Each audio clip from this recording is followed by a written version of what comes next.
यार आपने देखा होगा कि कुछ लोग अपने लाइफ में हर चैलेंजेस एंड ऑब्स्टेकल्स को पार कर कर आगे बढ़ते एंड कुछ लोग डेली चैलेंजेस को डील करने में उलझ जाते। क्या डिफरेंस है इन टू कैटेगरी के लोगों में? It is their mindset. शायद आपको पता होगा कि there are two types of mindset, fix mindset and growth mindset.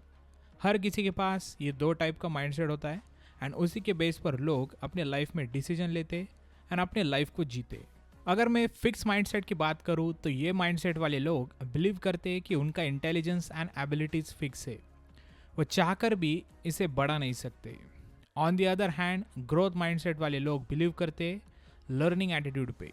They believe कि वो अपनी इंटेलिजेंस एंड एबिलिटीज़ को प्रैक्टिस एंड कंटिन्यूस लर्निंग से बढ़ा सकते। That's the simple difference between this two mindset.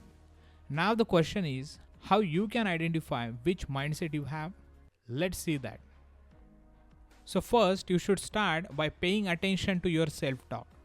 जब भी आप किसी चैलेंज को फेस करते हो, जनरल थॉट आपके माइंड में आता होगा कि I am not good at this, और I am not good enough, और I can't do this.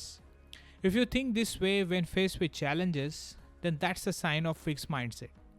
On the other hand जिन लोगों का ग्रोथ माइंडसेट होता है वो हर चैलेंजेस को अपॉर्चुनिटीज़ की तरह देखते, opportunities to grow and improve. उनका थॉट प्रोसेस पॉजिटिव होता है किसी भी चैलेंज को डील करने का।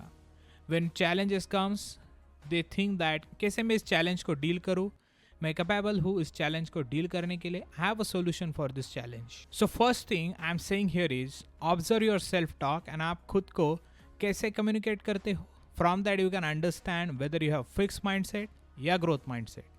Then the second is reflect on how you handle criticism. See criticism is a part of life. लोग आपको पर्सनल एंड प्रोफेशनल लाइफ में कई बार क्रिटिसाइज करते, sometimes positively and sometimes negatively. How you handle it define which mindset you have. तो मेरे पास आपके लिए एक क्वेश्चन है, अगर कोई आपको क्रिटिसाइज करता है या फीडबैक देता है, then how do you feel? Do you get defensive, discourage, demotivated, और do you see that criticism और feedback as a chance to improve? अगर आप क्रिटिसिज्म से डिमोटिवेट होते हो या क्रिटिसिज्म को पर्सनल अटैक समझते हो, then my friend you have fix mindset. Because growth mindset वाले लोग क्रिटिसिज्म को एज अ वैल्यूएबल फीडबैक की तरह देखते, जिसका यूज वो खुद की इंप्रूवमेंट के लिए करते। That's the basic difference. Then the third sign is check your approach to effort. क्या लगता है आपको, एफर्ट और टैलेंट में क्या ज़्यादा इंपॉर्टेंट है? I believe effort comes first because when you value effort, you give importance to trying and improving towards goal. Fixed mindset वाले लोग talent को importance देते and they don't believe on efforts. On the other hand, growth mindset वाले लोग effort को as a path समझते to master anything or to achieve any goal.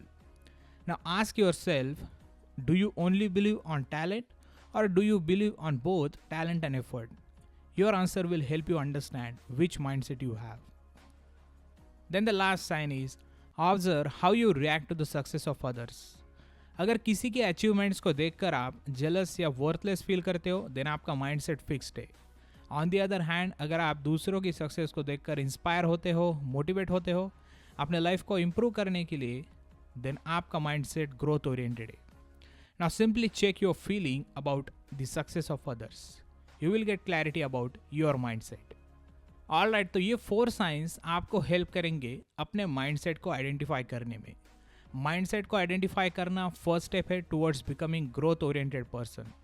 अगर ये साइंस को देखकर आपको लगता है कि आपका माइंडसेट फिक्स है, then no worries, you can change it to growth mindset with awareness and consistent practice.